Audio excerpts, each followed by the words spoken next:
peace and blessing, love and light. And welcome to the How Now podcast, where we talk about how to live in the now. Join us as we navigate in new spaces using our mental, physical, and spiritual toolboxes to create our peaceful existence. Sit back, relax, and get ready to be inspired to transition and be transformed. I am your host, Kim Martin Raymond. Let's dive into the How Now. Peace and blessings, love and light, and welcome to this edition of the How Now podcast, where we talk about how to live in the now. I am your host, Kim Martin Raymond, and I am a minister, spiritual life coach, holistic nutritionist, author, and founder of Redefining You, LLC. I help my clients to realign themselves, mind, body, and spirit. And welcome to the How Now podcast. We are in season 6 of our show, and we are in the year of execution. Last year, in 2025, we had a 365-day challenge where I challenged my listeners to create healthy habits, mind, body, and spirit, so that way they can, move that needle on creating better versions of themselves. And so this year, it's all about taking those things that we learned, those things that we put in our mental, spiritual, and physical toolboxes, and to begin to execute those things and see how they're going to help us to be those better versions of ourselves.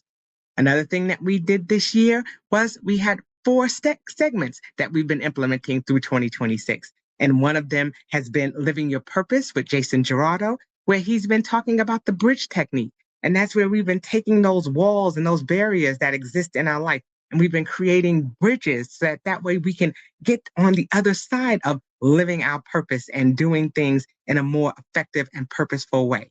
And then we've had our 12 spiritual principles with Dr. Reginald Howard, and he's been talking about one spiritual principle each month, and then also talking about a spiritual luminary that embodies what that spiritual principle is. Okay. And then we've been talking about spirit body transformation. And that's where I've been talking about nutrition and health and physical health and sharing aspects of my journey, of my wellness journey, as I've been going through for about 4 years now, almost 5 years now. And then also we have our financial fitness. And that's what we're going to be talking about this evening. So I'm going to bring my guest online, or my co-host online, and I'm going to allow her to introduce herself. But before I do, please make sure that you go, if you are new to the How Now podcast, that you go to my new website, KimMartinRaymond.com, so that way you can find out all things Kim Martin Raymond, my products, my services, find out more about the How Now podcast, more about spirit body transformation and my health and coaching services, all things Kim Martin Raymond. So again, that's KimMartinRaymond.com. Okay. And before we get into tonight's show, I'm going to give my beautiful co-host an opportunity to introduce herself, and then we will dive in. Hello, my friend. Well, thank you so much, my beautiful friend. It is an honor and a privilege to be here with you and your How Now podcast and all of your amazing audience. My name is Leah Garcia, and I am a financial and legacy strategist. And I help entrepreneurs and business owners clarify conflicting results. And also, what I do is I teach them how to properly protect, distribute, and transfer their wealth with ease. Because I believe your wealth today should be your dynasty tomorrow. I think this is an amazing topic. I always love our collaborations. Anybody who has a 401k, has ever participated in a 401k, or is thinking about contributing to a 401k should be watching this episode. Awesome. And that's something that is a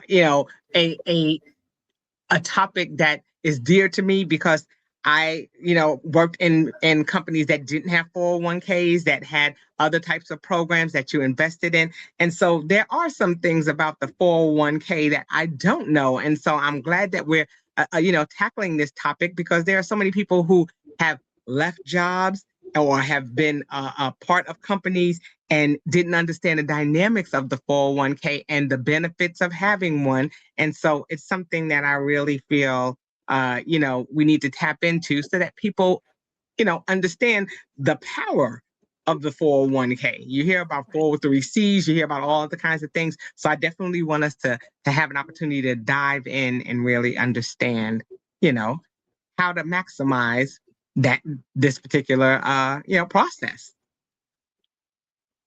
Absolutely. And this is going to be something that may be exciting, and there may be some rules and laws and regulations that may not be quite so exciting. Okay.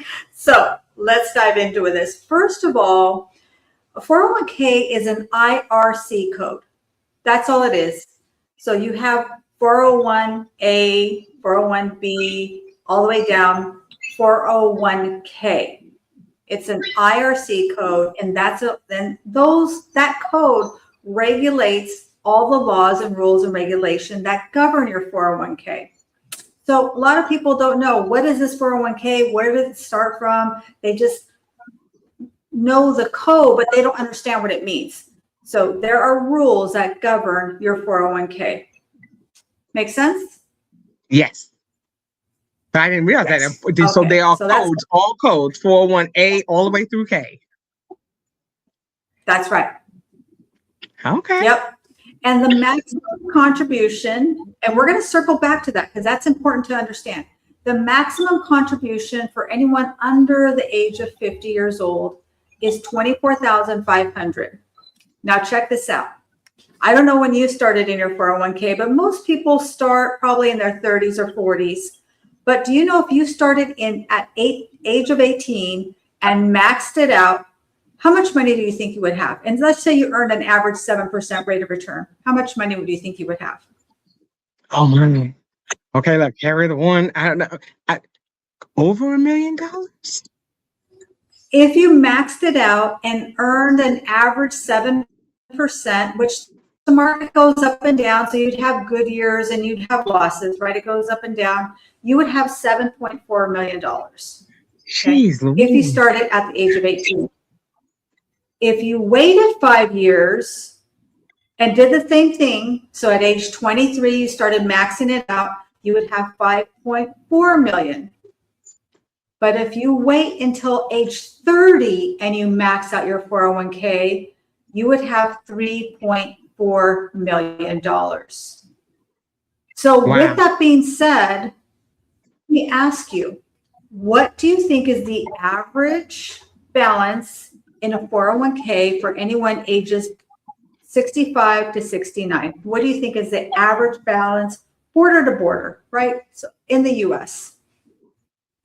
So if you were 60 to 65 and you were saying you were making at a 7% return, so that's only Well, what I'm asking, I'm going to ask if you contributed all the years that you did. Some people started at age 18, some started at age 47, but border to border nationally for people age 65 to 69, what do you think is the average balance today in America for people that have a 401k? I don't know. Based on the economy, look, if I had to take a stab at it, I'd still say at least $1 million. Would you believe the average balance ages 65 to 69 is $258,000? What? That's it. The average balance is only $258,000. That's not now even a think quarter. about that. Why do you think that's not even? It's barely $250,000. And I'm thinking, is it the economy? So why do you think that? Well, there's a lot of reasons behind it, but remember, the market goes up, the market goes down, the market goes up, the market goes down. And do you think that people start contributing at the age of 18? No. No. They wait until probably they're older, maybe they're 30, maybe they're 40. I see people get serious about age 42.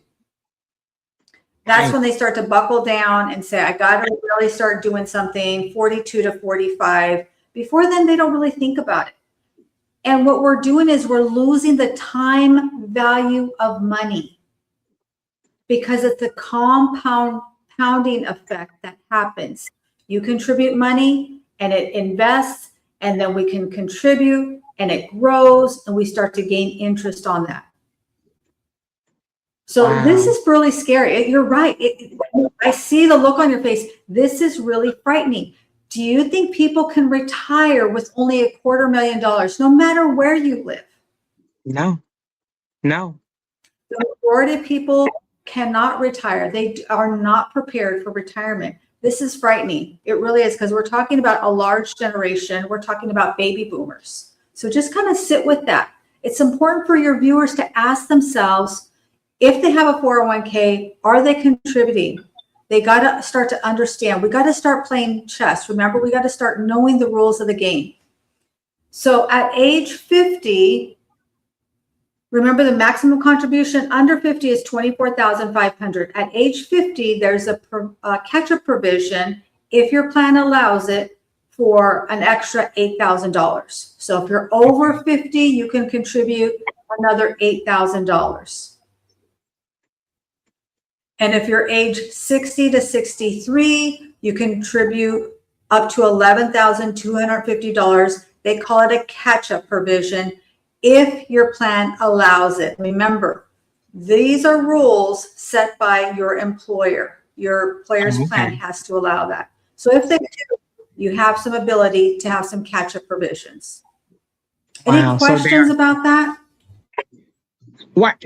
All I'm saying, I'm still stuck on the stuck on the 258,000 and realizing that, most people don't contribute. That's true, because I guess my question is, if you started at one place, is it something that can roll over to another place if you change careers? Because I'm thinking of people who are, how young people, they tend to stay with companies for a couple of years and then they move on. Is it something that follows you, or does it stay there? Is it cumulative, or is it something that's, That is a brilliant question. I love that you asked that. So you're right. Back in the day, we would get a job. I mean, baby boomers basically started at a job and they stayed at that job forever, wherever it was, whatever that job was. Well, nowadays, the average person stays on the job about 2.5 to 3 years, meaning they're going from company to company, they're upgrading, they're getting more education, they're getting better offers. And so, yes, theoretically, you should bring that retirement plan with you, or do what's called an external rollover, because then you have more options outside of what is available to the plan. And I really recommend you look at the options. Does it make sense to roll it over? Does it make sense to have an external investment? But here's the rule for sure. Never leave your 401k with your former employer. Let me say that again. Never leave your 401k with your former employer. They are not managing it for you. They're not paying attention to it for you. You don't work there. You're like the redheaded stepchild right now.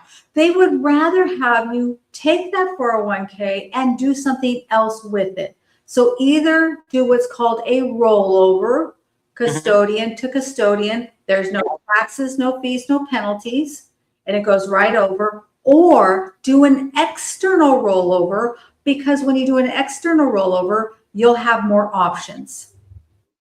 But never leave it with your former employer. That's a great, great question. Because I think what happens is people don't think about it. People don't, when you leave the job, you're more concerned about trying to make sure that you've secured a new job, and you don't think about it. And then I guess a follow-up question to that is, after a certain length of time, do they notify you and say, hey, you forgot about us over here? Do they forget about, are they obligated to tell you, or is that just money that's sitting on the table and you don't even know that it's there because you've forgotten? It is generally money that's sitting on the table that most people don't know is there. They've forgotten about it. They don't know how to get in touch with the employer. They don't know the process. They don't know their options. They're afraid that they're going to be dinged in taxes. They have loans against them. So there's a myriad of reasons why, but know this. if you have retirement funds with a former employer, you have opportunities. You have, ask some questions. You want to look at how can you access that money? What options do you have? And what is the best decision for you? Right. Wow. So they See, do not generally notify. Yeah, they generally don't. And honestly, I get many calls from people who are ready to retire and they want to find their old retirement. They moved out of state, their spouse passed away, they worked somewhere a long time ago. They don't remember, life happens, and now they've got a pension, they've got something different, they've got a government plan, they forgot all about it. And so generally you're not going to be notified. It's up to you as the employee to do your due diligence, to do the research and find that out. And so I help a lot of people to identify and research and get that money for them. yeah, that's something. I mean, because I think about, when you leave a company, you're sometimes, they do the Cobra and things like that. And so they kind of give you that little heads up of, hey, these are some things. Do you want to continue in this service? Do you want to continue investing? So those are the kinds of things that I'm thinking of when I think about the 401k, because that would be the last thing that I would remember. I would just know, all I want to know is when my last check is coming, and what can I do about that? I never think about those things that are left behind. And so, I mean, that's definitely a concern. We have to be educated about those things, because we don't know that if there's something that's going on, that's a resource for us. Because I don't think they really sit down. They just say, well, you'll pay into your 401k, but you really don't understand what that means. And so I'm happy that we're talking about this, because it is something that, while you're at the job, you're like, oh, that's great. Yeah. You're signing off on all of your paperwork and everything. But then after that, you don't think about it. You leave the job, forget this job, I quit or whatever. You don't know what especially if you resign from the position, then you're like, oh, I resigned. Can I go back and ask for that money? It's a valid question. That's right. Yeah. And to your point, Miss Kim, there are millions and billions and millions and millions of dollars in orphan 401ks. That's what we call them, orphan 401ks. Think about if somebody passes away. They didn't write it down. They didn't notify anybody. They don't have a living trust. They don't have their documents all squared away. And now suddenly those dollars are orphaned there. It happens all the time. And nobody can retrieve it. I mean, that's an excellent follow-up question too. You can retrieve it. There are some websites. Most of those websites are not really accessible to the general public. You generally are going to need somebody who is licensed to be able to do some research and to find that money for you. So the first place to start, if somebody has, I just had somebody reach out to me. Her husband worked for the railroad. So a lot of times people are intimidated. They don't understand the language. Even if they did call, they don't know. They feel like you alluded to, maybe they left on bad terms. They don't want to talk to Betty in payroll, because Betty in payroll is upset with them because they left. And so they're really feel a little uncomfortable making that call. I'm able to make that call. I know the language. I know who to ask for, and then help them to locate that money. Now, for this particular client, it was the difference of her getting no money to her receiving her husband's pension, which was almost $3,000 a month. Wow. And he passed away several years ago. Let me say that again. She'd been trying to figure this out for several years. Wow. And so this is a big deal. Yeah. I just don't, I mean, you don't think about those things. You don't think about, when someone passes away, all of those things fall by the wayside. There's so much money. I think we get so caught up in the now, in the right now, that we don't think about the past, or we don't think about, those types of things. It's just not something that comes to the forefront of our mind, because we're so caught up in dealing with what's happening at this very moment that we're not thinking about, well, wait a minute, wasn't there or something, or wasn't it that's not even a question I would have asked if anything happened. Life sucks. And so to your point again, you're so brilliant. You don't even know what you bring up. Check your beneficiaries. Do that annually. When you change the alarm batteries in your alarm, check your beneficiaries. Make sure that you have the correct beneficiaries. It's not left to your former spouse, left to somebody that you're no longer in touch with, left to somebody who passed away. Make sure your beneficiaries are updated. Check them annually. Oh my goodness, that is key. That is key. I said it's funny because I had an employer who used to say, "Make sure you check your beneficiaries, check your beneficiaries," and then she was like, "And if you can't think of your beneficiaries," and then she would spell out her name. And she was like, "Send it to me." There you go. We're not going to know. We're not going to know who to give There it you to. go. So if you can't decide who you're going to give it to, go ahead and give it to me. You know, but those are the things that we take for granted. We have to have our quote unquote houses in order, and sometimes we don't do that, and we, you know, we're doing ourselves a big disservice, especially if you have companies that you say are matching funds or are doing things that are beneficial to us, and we're not even taking advantage of the things that they're setting up for us. Absolutely. And so also number 4 here, we're only on number 4, if you can believe it, total contributions to an employer plan with the match with the employee contribution cannot exceed $72,000 a year. Important to understand. So you can't put in unlimited amount of money. Even if your employer matched you dollar for dollar, you can't come in and just put in tons and tons of money in there. But remember, that does not count. The money that you roll into that plan doesn't count. So let's say, for example, you had $100,000 at a former employer and you bring it over, you do the rollover, right? Rollover, custodian to custodian, no taxes, no fees, no penalties. That $100,000 doesn't count against you. That's called legacy money. Okay, that legacy money is treated a little bit differently. There's some good rules to know about legacy money. I'm not going to get into the weeds on that, but just know if you bring money into a 401k, that money can be treated a little bit differently. Gotcha. That's good to know. Yeah.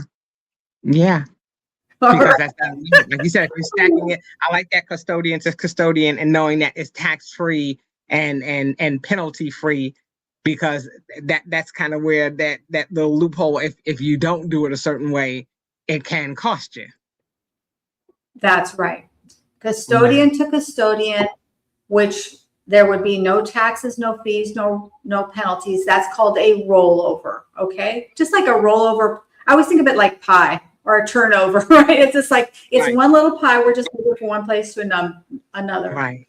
So number 5 to know, this is really important. I have so many people, I get this question all the time. Remember, a 401k is tax deferred. It is not tax elimination. So it doesn't matter if you retire early, you retire older, you wait forever, you don't retire, that money is still tax deferred. So whether you pay the taxes when you're 27, you retire early, you hit the lottery, or you wait until you're 59 and a half and you take the money out, it has still been tax deferred. So you will still pay the taxes. Or if you wait until you're 73 and you start taking that money out, no matter when you take that money out, it is going to be taxed. And I'm not sure why, but this is one of the biggest misconceptions that I see. Many people think if I retire after the age of 59 and a half, it's no longer taxed. That's not true. It is still going to be taxed. The only rule, the 59 and a half rule, says you don't have to pay the penalty. So if you take money out before the age of 59 and a half, there is a penalty, 10%. And we'll revisit that in a minute. So tax deferred does not mean tax elimination. It means I am procrastinating. I'm not going to pay the taxes now. I'm going to pay them later. Okay. So do you want to pay the taxes now or later? Do you want to make your bed now or later? I'm going to procrastinate. I'm not going to do it. I don't know, procrastination isn't always a good thing, okay? But just remember, it is always going to be tax deferred. No matter when you take that money out, you're going to have to pay taxes on it.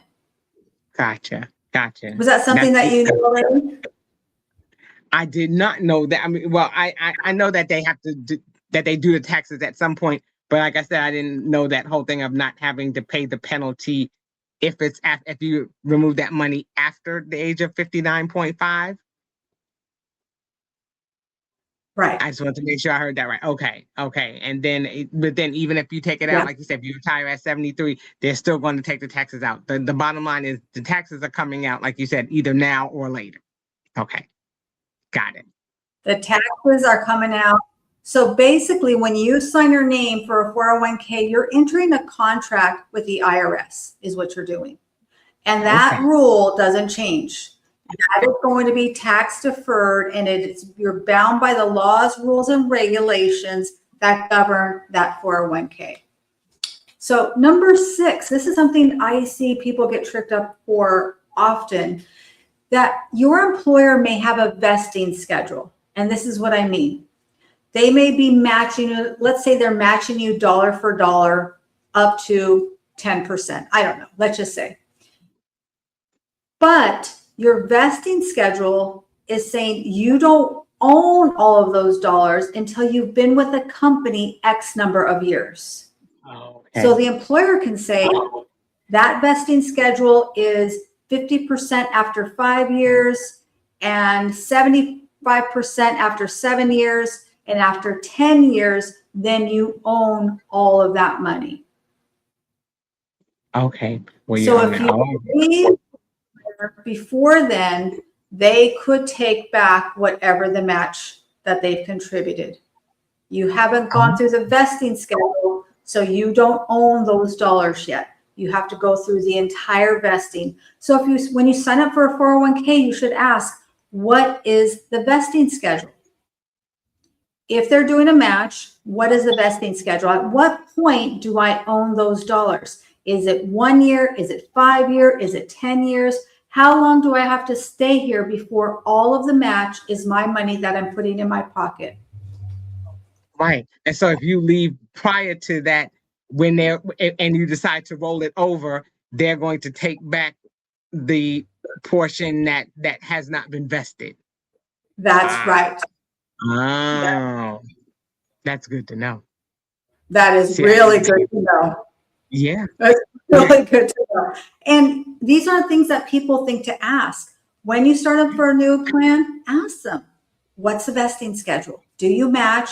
How much do you match? What's the maximum? And what is the vesting schedule? Really critical to understand. I'm glad that you're picking up this, Miss Kim. I think you're picking up what I'm putting down. Picking up what you're putting down. Yes. I am just because these are not questions I would have ever known to ask. I just hear 401k. That's what everyone promotes when they're offering positions. Oh, you get dental, you get medical, you get a 401k. And you're just like, where do I sign up? But you don't know what you're signing up for. You ask the questions about the medical and the dental, but you don't ask the questions about the 401k. I would have never known to ask that question and to realize that, I'm thinking you're matching me dollar for dollar. So I'm thinking, oh, great, I'm going to get this money. And then if I leave, I'm missing out on whatever that is. That may be my incentive to say, I want to make sure that I get, fully vested in this particular program. That's something to consider, especially if you're deciding to resign or to leave. You want to make sure that you're leaving in the best position. That may be helpful. Wow. That's why you got to play money chess. Checkers would be this. I found a new job. I'm leaving, but I've got $500,000 in my former employer. I don't know. And they say, well, you're 6 months away from your vesting schedule, right? So we got to play chess. We got to understand the rules of the game. Ask, when is my 401k fully vested? Right. Excellent. Oh my goodness. All right. Number 7.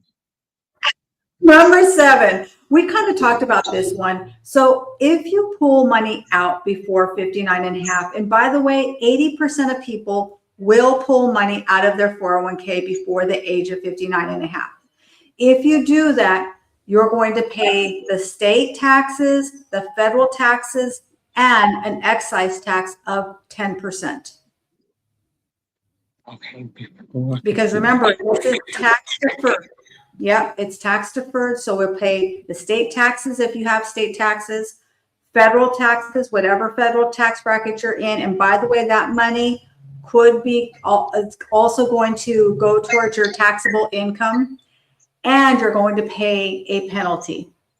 So that 10% penalty.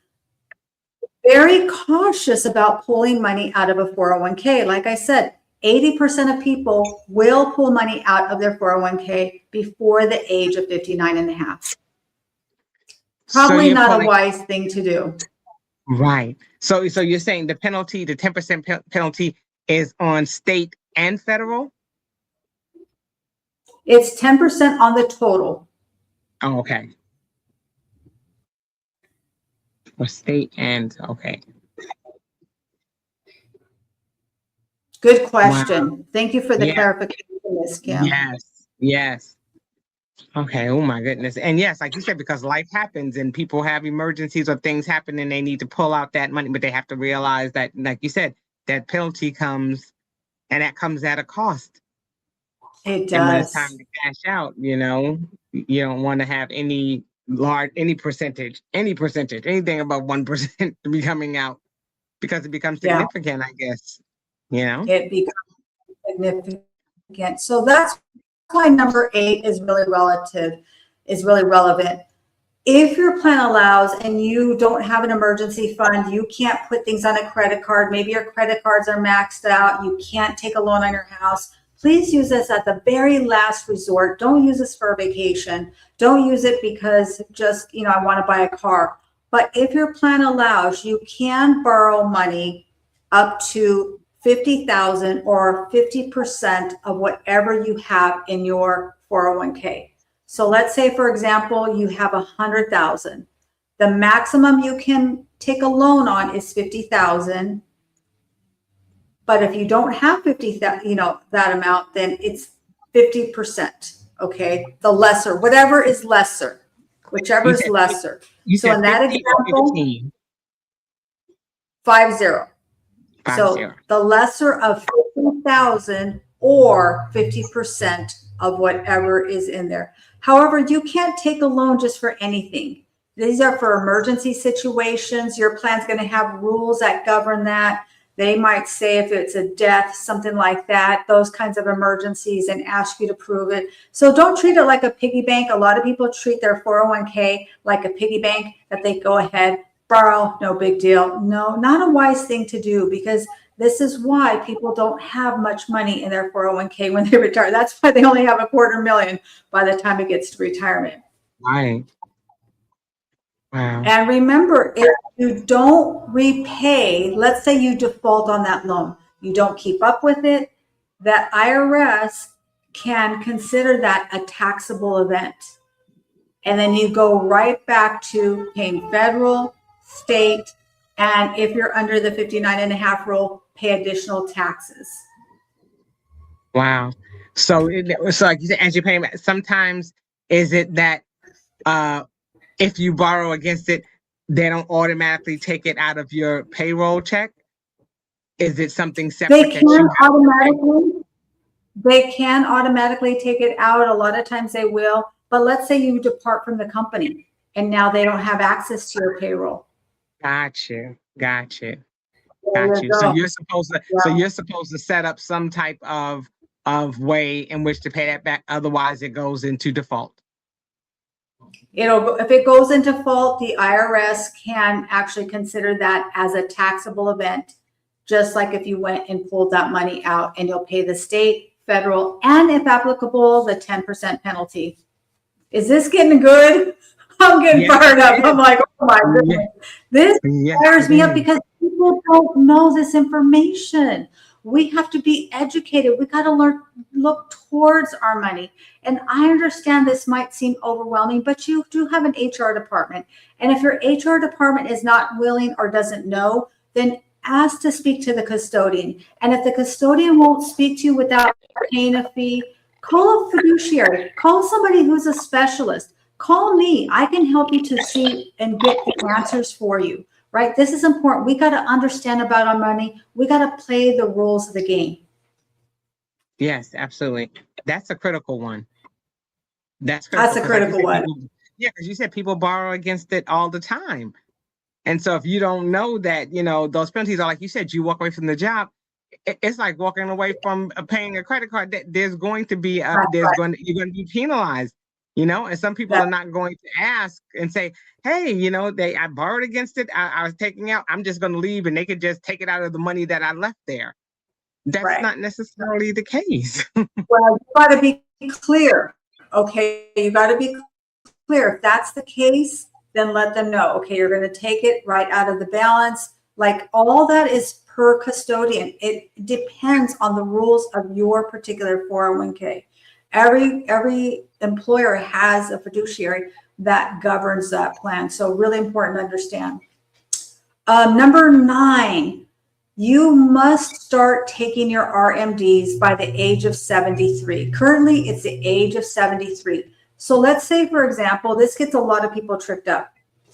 Let's say they have a pension. Let's say they invest in real estate. Let me help them with their investments. I don't know. They amass a fortune and they want to leave the 401k to their family. You can't really do that. It's not intended to be something to leave towards family members, because at the age of 73, you must begin what's called RMD, required minimum distribution.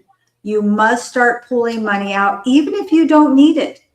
Even if that money will put you into another tax bracket, even if the stock market's down and you had $1 million and now it's only $500,000, you still have to take your required distributions. Wow. You have to use it. You've got to start taking them in. Percentage. Yeah, it's a percentage.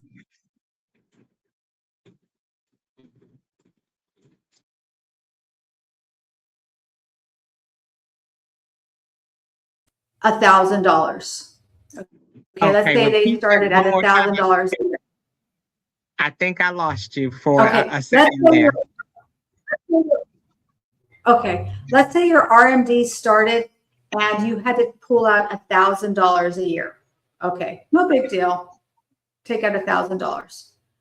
The next year it will increase. You have to pull out more money. Every year that you are older and wiser, you have to pull out a larger percentage.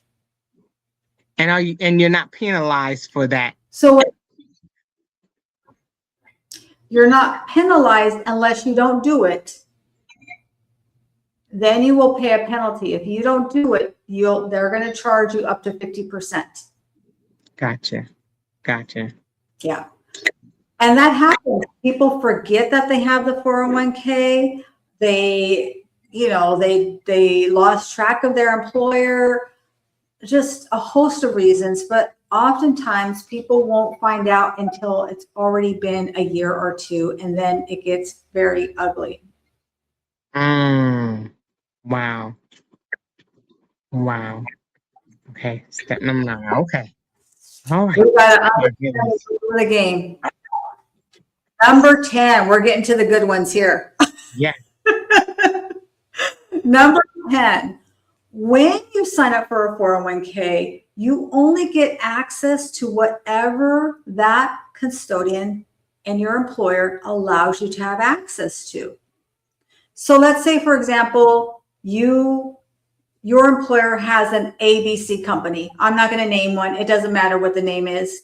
And that ABC company has 1 to 1,000 investments. But your employer says, I only want my employees to have access to the first 10. You only get access to the 10 investments. No matter what the ABC company has on their portfolio, you can only invest in what is allowed by your plan. Gotcha. And that can usually be a very limited portfolio. So your portfolio is limited. Yeah. So let me ask you a question. If they decide when I pull the money out, if I can't decide to leave this to my children, if I don't get access to what investments I want to, do I really have control of this plan? Right. That's an excellent question. Not really. You don't Right. really have full control of this plan. You've got to understand that. Not good, bad, or indifferent. I just want you to be educated about playing the rules of the game. Number 11 is really the reasoning behind the 401k started. It was actually started in 1978. It hasn't been around forever. Remember, it's a tax code. We talked about it. What happened is in 1978, the taxes were high, right? We had high inflation, and employers were looking for a way to have a write-off. Well, Ted Benna looked through the tax code. He saw 401A, B, C, D, and he came down to 401k. And 401k said that employers could contribute to a 401k, and it would be a write-off for them.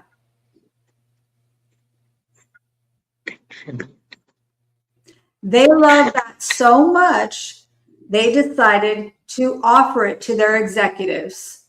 So it was really only an executive plan. It was never intended to be a full retirement plan, because back in 1978, most people had personal savings. They also had Social Security when they retired. They knew they would get Social Security, and they had a pension. It's called a three-legged stool. So most people had that three-legged stool. Things were affordable. Most people had some kind of savings or retirement or stocks or real estate. They had something else that they invested in. They had some kind of personal savings. They knew Social Security would be there, so that was something that was dependable. And they worked at their job forever, so they had a pension. The 401k was just a bonus. Wow. So it worked out so good for the employer, offering it to their executives. They decided to open it up to all of their employees. And so everyone had access to a 401k. But guess what's happened? What are personal savings? We're in negative territory. The average family spends every dime that they make, and they live on credit cards the last few days of the month. We're in negative territory. It's like negative 3%. That's tragic. Social Security, well, we call it social insecurity now. We don't know if it's going to be there. They say it's going to be running out in a few years. And personal pension. Most employees do not have a pension. So the majority of Americans in the US, their only retirement savings, the only thing they have, the only investment they have that's really there is their 401k, which is subject to the market, by the way. Still goes up and down, right? It still fluctuates. Right.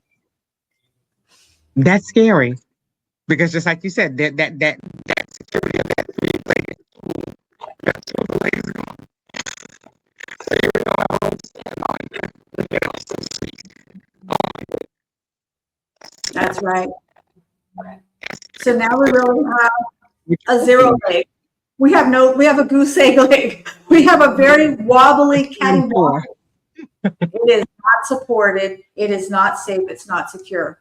Number 12, if you depart from the company, they can keep their match, which we already talked about that. Number 13, there can be up to a dozen hidden fees in your 401k.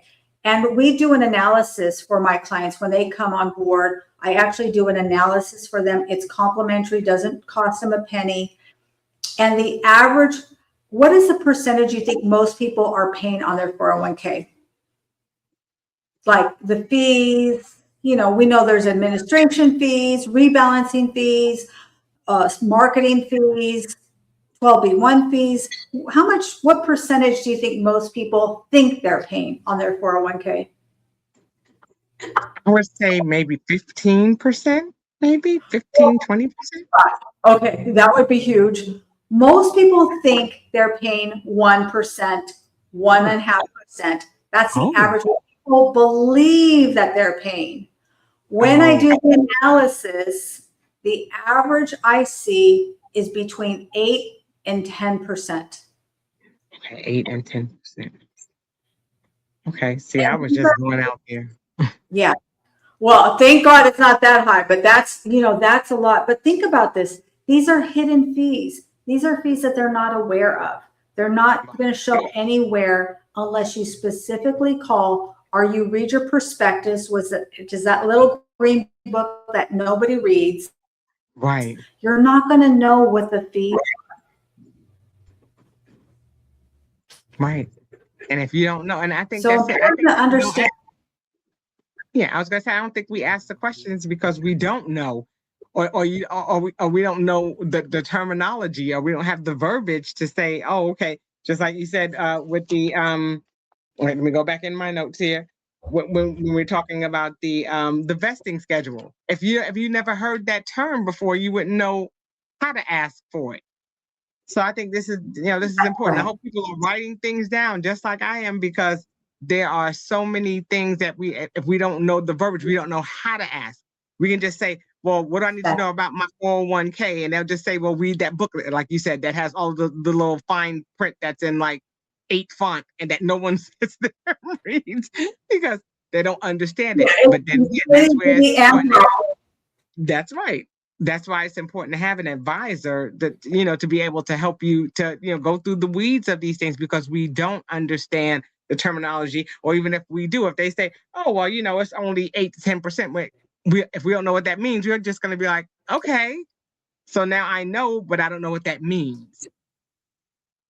That's the important part. Right. Ooh, that's a good point. That is a gold bar. That's a golden nugget. That's a mic drop moment. You are on point. It's an abstract thinking, right? It's a percentage. Okay, it's 8%. Well, that sounds like a minimal amount, but when you Right. compound it over, it doesn't happen one time. It's every year that happens. Yeah. And to Wow. your point, which is number 14, fees don't retire. So your fees start on the day your 401k is born, and the fees continue through the entire lifespan of your 401k. Let me say that again for the people in the back. The day your 401k is born and you sign that paperwork, those fees start, they accrue, they're happening in the background, and they will continue as long as you continue to have your 401k, whether you are with your employer, whether you leave your employer, whether you have it with your current custodian or you roll it over into another 401k. Every 401k has fees. If they tell you it's only 1%, you want to ask about the 12 hidden fees, right? Are there any hidden fees? Are there any fees that I don't see here? Are there any fees that are not showing up on my statement? Because the majority of those fees have already been taken out before you receive your statement. That's insidious. I just think it's not transparent at all. Now, what that makes me think is, even if I'm asking all these things and I have limited control over my 401k, all I can do is just say, well, thanks for the information, and just try to use it for what there's not really much you can do about it. But we make an informed decision, I guess, when it comes to deciding about what to use part of that. When we're talking about assessing the benefits or the things that are going on, that's something that we can consider, before we take on a position. Right. And that's something that you can kind of ask prior. Well, you should ask prior, and they are going to refer you to that little green book. It's called the prospectus, but you can also ask to speak with an advisor, and they should be able to break that down for you. If not, like I said, we do offer a free audit. It costs nothing for our clients, where we can go through and give you an actual breakdown. It's through AI, and it give you a full analysis of how much you're paying in fees, in hidden fees, and most people are not aware of that. So really important to understand. And remember, those fees continue. It's not like they ever stop. As long as you have a 401k, they're going to continue to eat away like a little Pac-Man. Remember that Pac-Man? Yes. That little game, right? They continue to eat away at your principal. It never stops. They're always hungry. Remember that Pac-Man was always hungry, always looking for more. That is your 401k fees. I think that's a brilliant analogy. I just came up with that right now. But those fees are just like that Pac-Man. They're constantly always eating your money into perpetuity, whether you're with your employer, you're retired. If you have a 401k, those fees are still continuing. Wow. That's what I advise if you depart from your employer, if you retire, when you retire, to look at external options. Look at things outside of your employer, outside of the 401k, outside of that tiny little box that they allow you to invest in. Because once you have it into your own control, there are many options that you have available to you. Now, instead of getting access to the ABC company 1 through 10, now you can access the ABC company and get access 1 to 100. You can get the entire platform, the entire portfolio. You want to be in control of that, even if you feel like you don't understand it, right? You want to be in control of it and ask those questions. What are the fees? What are the hidden fees? Is there anything I can do to reduce these fees? And if you want to ask, when do the fees stop? And, hopefully they'll sit down and talk to you. But if not, like I said, find somebody who will do an analysis on your 401k. Important to understand. Right. Oh my goodness. Here. That was a lot. But like you said, vital information, things that I would not have known about my 401k, especially I think some of the ones that I was just like, with the 70, being 73 years old and having to take the money out and not being able to just say, well, I'm just going to leave it to my families because, we hear beneficiaries. Well, then why do I have a beneficiary if I can't leave it to them? Because there are certain, and those are the questions to ask. How do I go about doing that? But you see, I wouldn't have known to ask that question if we didn't have platforms like this where we introduce those things to people. People don't know what they don't know. And if we don't know what to ask, then we almost feel foolish asking questions, but we have to. We have to go back to being childlike in our thoughts and asking that why. Why is this and how does that work? We don't ask the questions. We just sign off because we're so excited to have a job or we're so excited to be a part of a company, but we don't understand all of the inner workings until something happens. And, I don't want that thing to be a taxable event. That's what I don't want to happen. There you go. We don't want a taxable event without understanding it. And now finally we get to number 15. Remember that a 401k is providing growth and resources, dollars towards retirement, but it is not an income source. Let me say that again. Your 401k is meant to grow your money. It is not a paycheck when you retire. It's not, you want something that is contractual. You want something that's guaranteed to give you a paycheck. Just like your Social Security. You get that Social Security check, it comes in every month. Just like a pension, you have that paycheck that comes in every month. When you get to retirement, now is not the time to be thinking about growing your money. Now is the time to start thinking about spending your money. I call it paychecks and playchecks. You want to have a paycheck that comes in to take care of the bills and the things you need. But when you're retired, you also want to do some playchecks. You want to go on trips to Tahiti. You want to go and see your precious grandbabies. You want to maybe buy that boat, right? You want to do those things, and you need those playchecks and paychecks. So when you retire, that's the time to turn on an income stream. Convert your finite bucket of money, whether it's $250,000, 10 million, it doesn't matter how much money it is. We need to convert that from a bucket of money into an income stream. We want a paycheck that shows up for us so that we have dependable income that we can spend. All right. Now I'm writing that down too. So you want to create, like you said, income streams, and that you want to have those paychecks, and that this is not a paycheck. That is important to remember.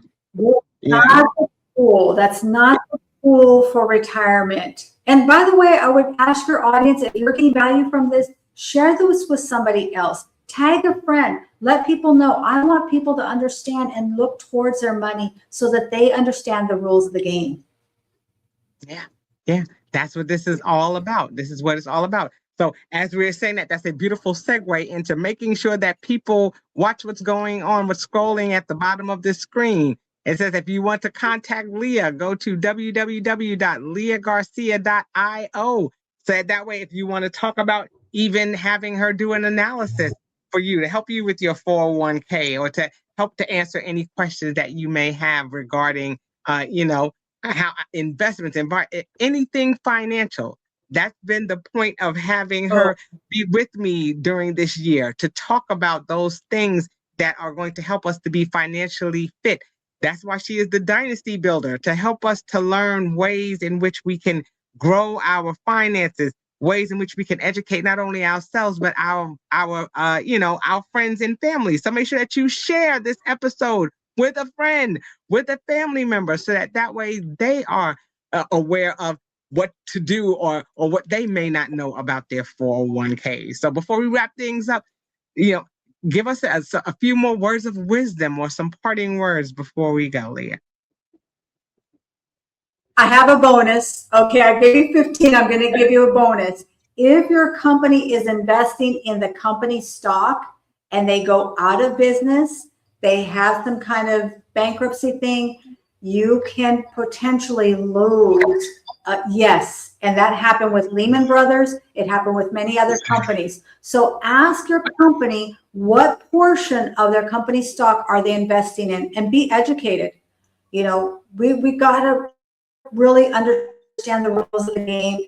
And if it's too much for you, like I said, talk with somebody who is a specialist. Talk with a professional. There are many of us out here, and we're here to help you. And in closing, I would say this. Listen, we already had generational poverty. I grew up on food stamps and welfare. It is time for us to flip the script to generational prosperity. And I truly believe every one of us to a person. If you're here, if you're connected to Miss Kim, if you're watching this episode, you truly are the one to change your family's last name forever. It is absolutely possible. I would love to walk you through the process. It doesn't happen overnight, but I truly believe over time, step by step, we can work together and make it happen for you and your family. That's it. Like you said, it's all about building dynasty and creating generational wealth. As always, make sure that you tune in to the How Now podcast. And make sure that you check out some of the episodes that you may have missed. Go back. We've been doing this since January of this year. So make sure you go back, check out those episodes that you may have missed, featuring Leah and featuring Jason and myself and Dr. Reginald Howard. All of us, we're talking about things that are going to help us to create overall wellness. So tap in, plug in, go to KimMartinRaymond.com. Make sure that you reach out to Leah at www.leahgarcia.io and plug in, so that way you can maximize living in your now. Okay?